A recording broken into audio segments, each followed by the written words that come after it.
All right, we are now joined on the Sharks Audio Network by Jonny Lazarus, Daily Faceoff. Jonny Laz, what's going on, man? How are you doing? Good to be back with you, Ted. I mean, I got to be honest, I'm not doing great. 5 losses in a row. It's been tough for the New York Rangers. Feels like we're at rock bottom, but it's nice to see the teams that have been around the bottom getting to the top now, like your San Jose Sharks. Everything good with you? Yeah, I mean, everything's good with me. Everything with the league is wild this year. I feel like aside from Colorado kind of being an expected top tier team, and I guess that, Central, we can kind of talk about that making the most sense if you want to take Winnipeg out of the equation. But I feel like everything I thought that prognosticators, and by that I mean people like myself, good at being wrong, the NHL just gave the double birds and said, no, we're going to make you look even dumber than ever. Yeah, it's been a weird year, but you know what? I think we've been waiting for a year like this to happen, especially, for us on the East Coast, right? Like we spent so many of the past few years talking about I think it was like the Bermuda Triangle of teams, right? Like the Ottawa Senators, Detroit Red Wings, and the Buffalo Sabres. You're seeing the Red Wings have a great year now pretty consistently. The Sabres have found their way in a playoff spot after winning, 14 of their last 16. Ottawa has still been a little bit shaky. But the East Coast, it just feels like it's up for grabs right now in the Eastern Conference. And the biggest surprise to me has been the New York Islanders. Like what they have done has been unbelievable. Should we be that surprised by the Islanders, though? Because this is a team that not too long ago was one of that top contenders, took a downward trend, drafted what looks like a generational defenseman talent, and is now right back in the conversation.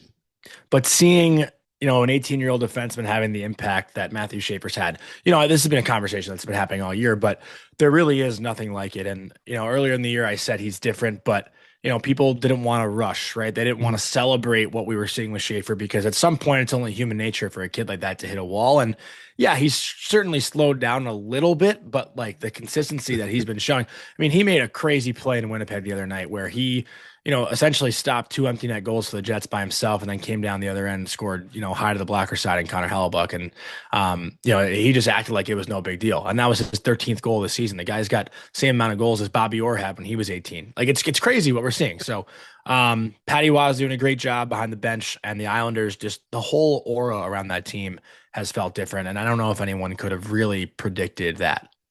When people make the lazy comparisons, and by people, I mean myself, to a Cale Makar, yeah, because you have such intimate knowledge of him as a player, is that too lazy, or is it fair to make comparisons even if there is difference in situation? Makar came into an Avalanche team that was on the cusp of taking that next step back in 2019 in the later stages of the season. It's not the same, but I mean, I feel like that comparison is apt just because you see the immediate impact that is so rare. Well, the comparison's also interesting too, and I'll actually shout out an Islanders podcast who are buddies of mine. That their show is called Isles House, and this is where I actually heard this. But it was a big stat. Eric Hornick, who's the statistician for the Islanders, does a great job. Was talking about how Cale Makar's impact. He came in at 20 years old when Matthew Schaefer, or when Cale Makar was Matthew Schaefer's age right now. Cale Makar was teammates with me.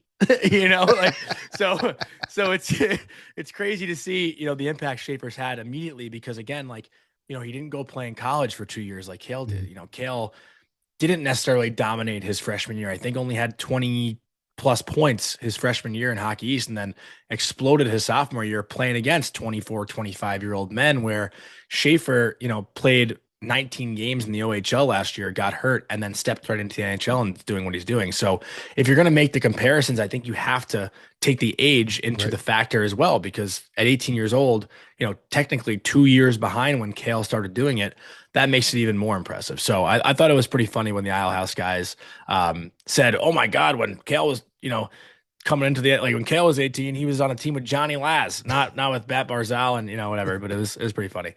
Why do you think developing as a defenseman is so much more difficult, I would say almost than any other position in sports? I think the only one that's really comparable is probably quarterback in the NFL. I've had actually a lot of conversations with college coaches about this, just because, it is a narrative, right? That it takes a defenseman a longer time to come into their own. But I think it's really just from, learning from these conversations, it is because when defensemen make mistakes, it's way more noticeable than forwards make mistakes. And I think maybe that's a part of it, right? Like, forwards, they could turn over the puck in the offensive zone. That's kind of normal. Mhm. But the D zone turnovers are the ones that stand out the most, right? If a defenseman, has their pass picked off and the team comes the other way and scores a goal, that's what really frustrates fans. It's the defensive zone turnovers and turnovers in the neutral zone when a D man's trying to make a stretch pass, it gets picked off, all that stuff. So I think when, you see the younger defenseman trying to, show confidence and make plays and mess up, it's just louder than maybe when a forward does. And again, like a forward can easily play a game where they just dump the puck in, get on the forward check. And it's like, okay, like that guy, he didn't really create much, but he didn't do anything bad. Yeah. Where a defenseman, more oftentimes than not, you could see the mistakes that they make. That's fair. And as I awkwardly transition towards the Sharks, do the Fox rumors scare you a bit, or is that just talk at this point?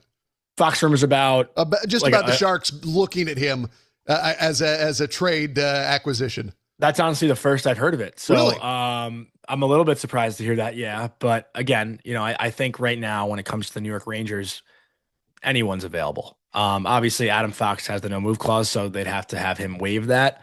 But I think right now the Rangers should be exploring any and all options to change what's going on. So okay, so let me counter that just by playing devil's advocate. If I was as removed as I am on the West Coast and I looked at that roster, why am I wrong for saying that team could turn it around tomorrow? And I know there's disharmony amongst the team, but again, if I just looked at that roster, if you showed it to me, I could make an argument of saying, oh, that's a team that could easily take off. All it takes is a little bit of momentum. Why is that so wrong?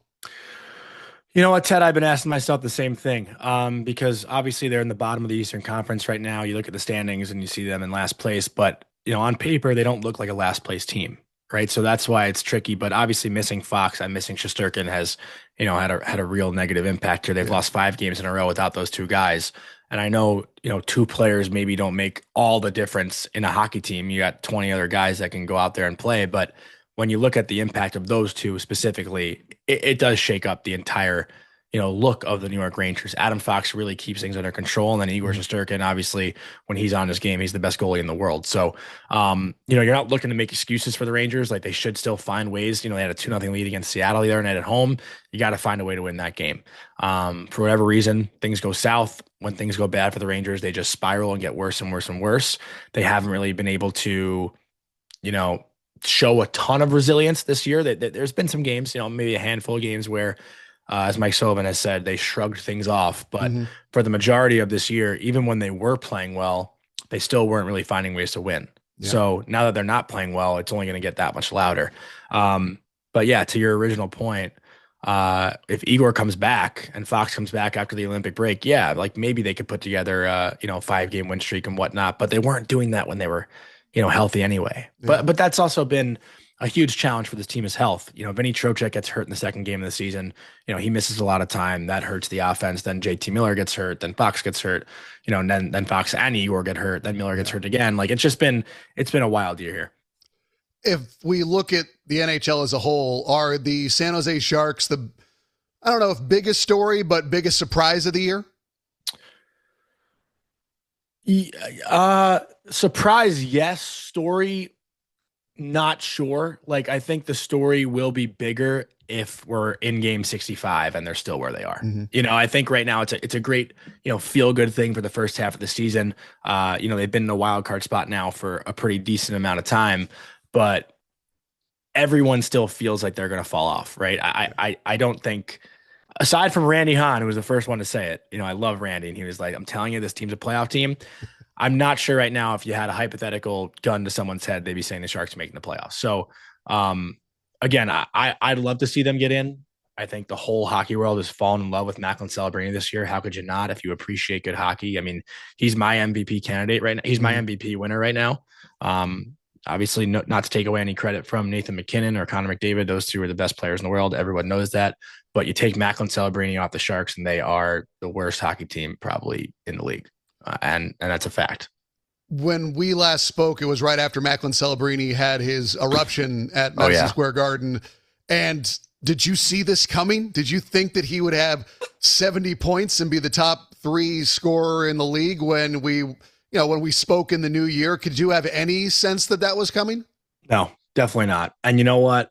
that conversation has now spread so much farther. Like this morning on our show, Morning Cup of Hockey, Colby and I had the discussion. One of our listeners, Jenna Henderson, wrote in our chat, like, if I'm starting a team today, I'm taking Jack Eichel. And then it became a whole Jack Eichel versus McKinnon versus McDavid. And then we put Celebrini in that category. Like, if you are starting an NHL team today, I think Macklin Celebrini falls in the top 5 players of guys you are taking, maybe even top 3, just because of his age. So to be doing what he's doing, and not even be able to go out and buy a beer, like it's pretty insane. So, like I think I told you last time we spoke, I had seen his USHL highlights. I covered some of his games in college, so I knew the talent was there, but to be seeing it at this level, this consistently, I think that's what's most impressive. It's not like he just had that 5-point game and then slowed down. Like he sped up and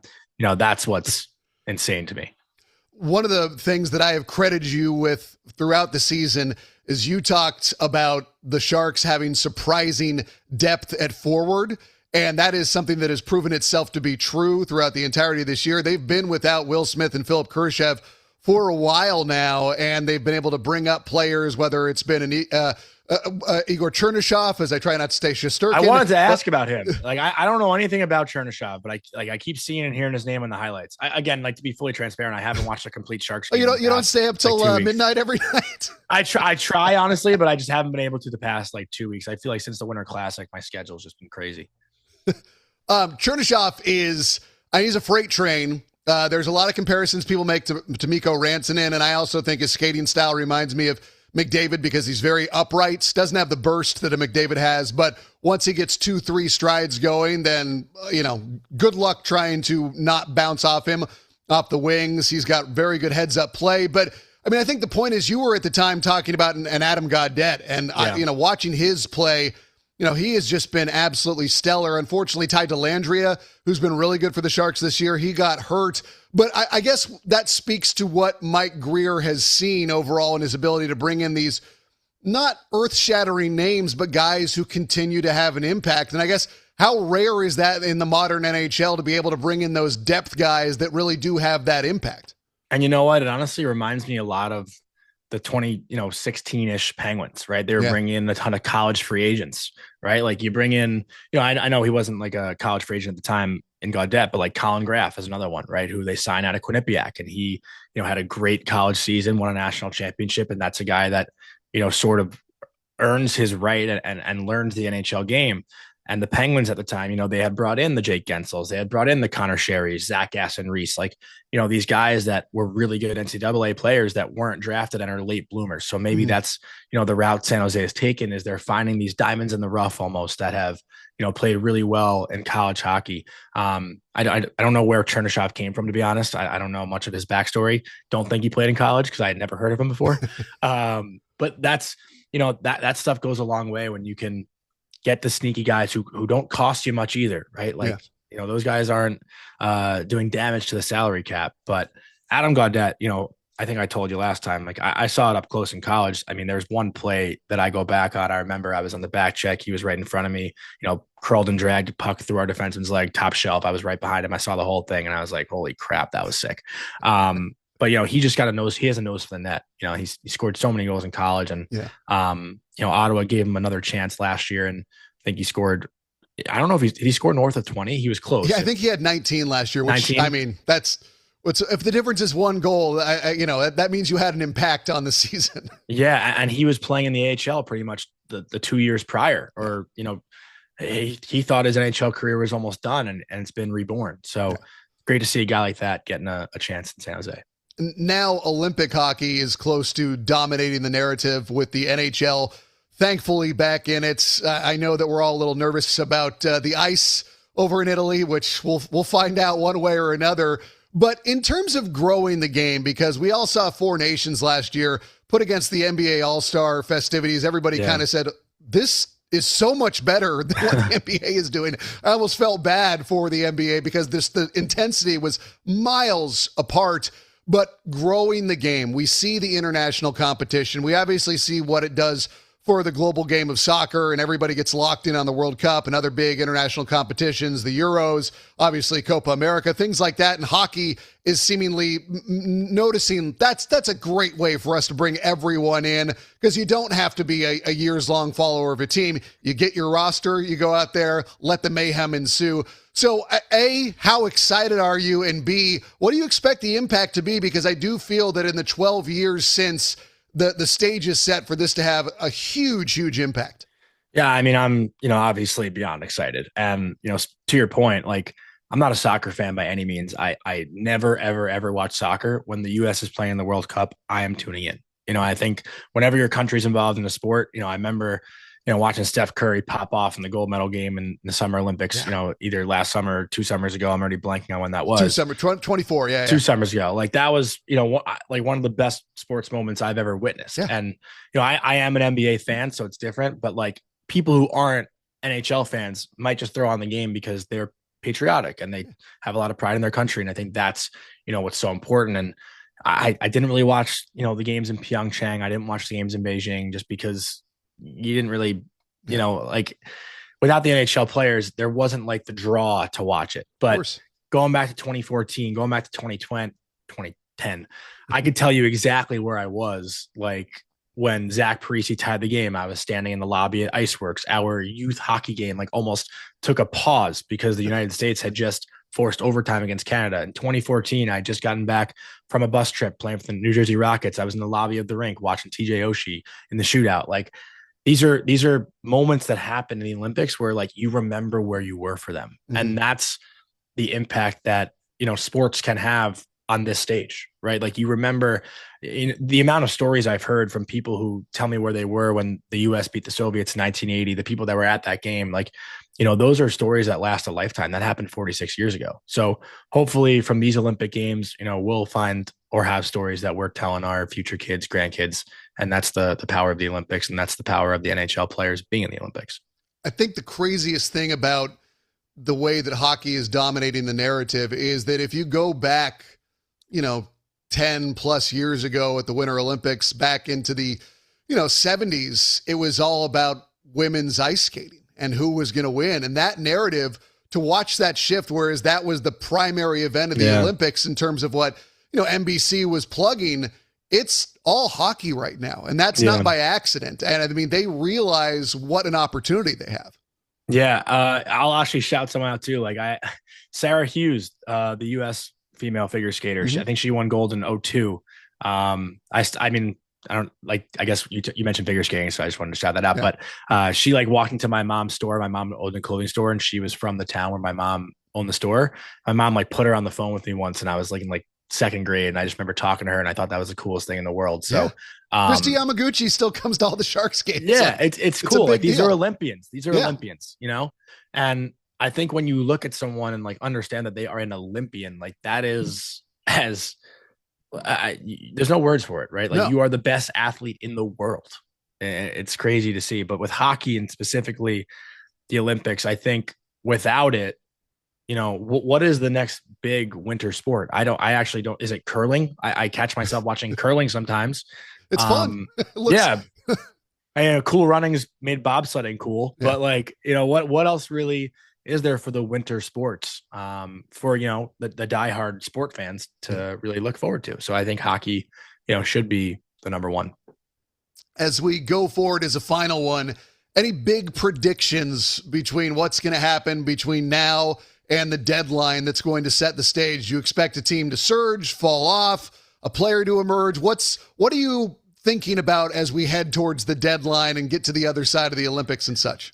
I think the Minnesota Wild are definitely going to keep adding. That's something to watch for, I would say. I imagine, they'll go after a center, right? Like, I think about the New York Rangers and what they're going to do. I would imagine they're going to start selling, and the Minnesota Wild, knowing Chris Drury and Bill Guerin have a relationship, I wonder if there's some, whatever the word would be between those two, to make a trade. Not sure, who would be or who they'd target, but I could see those two teams being involved in something. Just because Minnesota right now, like the move for Quinn Hughes, it's clear that, Billy Guerin is going for a Stanley Cup in Minnesota this year or next year. So You got to take all the risks and take the big swings that you can if you're the Wild. But as far as anything else goes, big predictions. I think the New York Islanders win a first round series. I'll say that's a big. I don't know if that's a huge prediction, but I'll say that's my prediction. I'm very confident in saying that as well. Fair enough. Well, Jonny, I will let you go, man. I appreciate your time as always, and I'm sure I'll be bugging you again soon. All right, man? Happy to anytime, Ted. Thank you. Appreciate it.